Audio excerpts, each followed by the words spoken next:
এই নিউজ পাওয়ার পর নিশ্চয়ই আওয়ামী লীগের নেতাকর্মীদের মধ্যে একটা বিপুল উৎসাহ উদ্দীপনা দেখা দিচ্ছে। আগামী নির্বাচনে যারাই ক্ষমতায় যাবে তাদেরকে আওয়ামী লীগের যেই অংশীদারের ভোটটা এটা কিন্তু বাগাইতে হবে। জামাত বিএনপি এই মুহূর্তে মোটামুটি একটা কনফ্লিক্ট অবস্থানে আছে ইসলামিক দলগুলাকে নিয়ে। সো আওয়ামী লীগের যে ভোটাররা আছেন তাদের ভোটগুলা হয়তো নির্বাচনের ফলাফল বদলে দিতে পারে।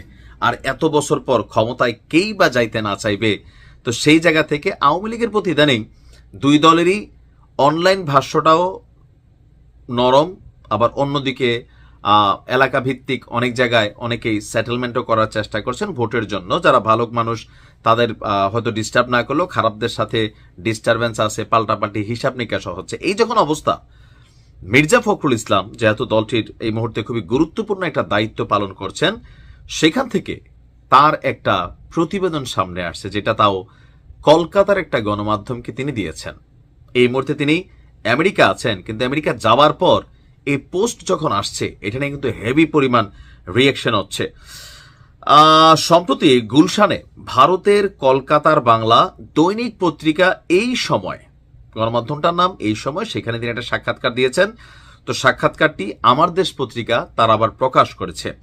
প্রশ্ন ছিল, আগামী বছর ফেব্রুয়ারিতে বাংলাদেশের জাতীয় নির্বাচন কি আদৌ হবে? জামাত ইসলামী এবং এনসিপি যেভাবে একটার পর একটা দাবি তুলছে, সেগুলো পূরণ না হলে নির্বাচন হতে দেবে না বলছে অনেকেরই সংশয়। হলেও দেশ জুড়ে প্রবল অশান্তি এবং রক্তপাত হবে। আপনার মন্তব্য কি? তো মির্জা ফখরুল ইসলাম বলছিলেন আগামী বছর ফেব্রুয়ারিতেই ভোট হবে, সংশয়ের কোনো জায়গা নেই, কোনো অশান্তি হবে না, মানুষ ভোটাধিকার ফেরত চাইছে, নির্বাচন হবে, আর উৎসবের মতন ভোট হবে ফেব্রুয়ারিতে। তো জামাত সম্পর্কে এখানে একটা চাঞ্চল্যকর তথ্য দিচ্ছেন যে শোনা যায় এনসিপি নাকি আপনাদের কাছে আসন চেয়েছিল। তো তিনি বলছেন যে না, এনসিপি চায়নি, তবে জামাত চেয়েছে। এনসিপির এখন একমাত্র লক্ষ্য বিএনপিকে সরকার গঠন করতে না দেওয়া। জামাত কি 50টা আসন চাইছে, সেখানে তিনি বলছেন 30টা চাইছে। বিএনপি উৎসাহ দেয় নাই, আর আরো কম সংখ্যক সংখ্যা বিএনপি বলছিল ছাড় দিবে, তো সেটা আবার জামাতের মনোভূত হয় নাই। আর নির্বাচন নিয়ে এখানে যে জায়গা থেকে আওয়ামী লীগের প্রশ্নটা আসছে যে জাতীয় পার্টির অফিস ভাঙচুর হলো, তারপরের দিন বিএনপি জামাত এনসিপিকে নেতৃত্বে বাসভবনে ডেকেছিলেন ইউনূস, কেন? তো তিনি বললেন যে ঠিকই বলেছেন, সেদিন ইউনূস আমাদের একটি স্পষ্ট বার্তা দিয়েছে, সে বার্তা এক লাইনের, এক ধরনের ফাইনাল বেল বলতে পারেন। ইউনূস সেদিন আমাদের জানিয়ে দেন ফেব্রুয়ারিতে ভোটের বাস ধরতে না পারলে মার্চ থেকে তিনি আর থাকবেন না, এমন পরিস্থিতি যেন না হয় যাতে ভোটটাই করা গেল না। তখন আসছে মূল প্রশ্ন যে আওয়ামী লীগ কি আগামী ভোটে অংশ নিতে পারবে? সমাজতান্ত্রিক দল জাসদ বা ওয়ার্কার্স পার্টির মতন তাদের শরিকেরা। তো মির্জা ফখরুল সাহেবের বক্তব্য, আমরা বলেছি আওয়ামী লীগ এবং তাদের শরিকেরা সবাই, এমনকি জাতীয় পার্টিও নির্বাচনে অংশ নেক, একটা সুষ্ঠু অবাধ ভোট হোক। এজন্য অনেকে আমাকে ভারতের এজেন্ট, আওয়ামী লীগের দালাল বলে গালাগাল দিচ্ছে, কিন্তু শেখ হাসিনার অপকর্ম আমরাও কেন করব? হাসিনা 15 বছর প্রতিপক্ষকে ভোটে দাঁড়াতেই দেয়নি, তার শাস্তি পেয়েছেন। একই কাজ করলে আমরাও তো প্রতিফল পাব।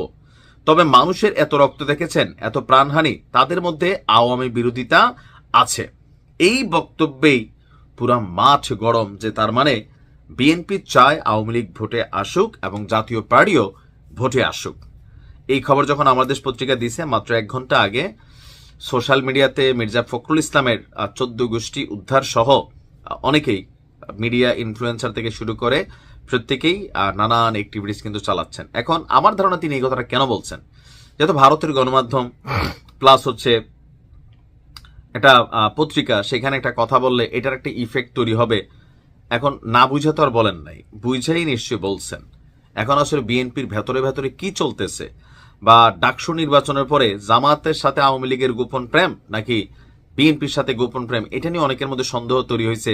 যে জামাত উপরে উপরে বলে এক কথা, মির্জা আব্বাস তো বলছিলেনই, তলে তলে আওয়ামী লীগকে সেট আপ দিচ্ছে, ভোট বাগায় নিচ্ছে। সম্ভবত এখান থেকে কোনো একটা ইস্যু কাজ করে যাচ্ছে, আই ডোন্ট নো, মানে ভিতরে কি চলছে। তবে এটা আওয়ামী লীগের জন্য এই মুহূর্তে বিশাল সুসংবাদ, ঈদের খুশির মতন। ভালো থাকুন।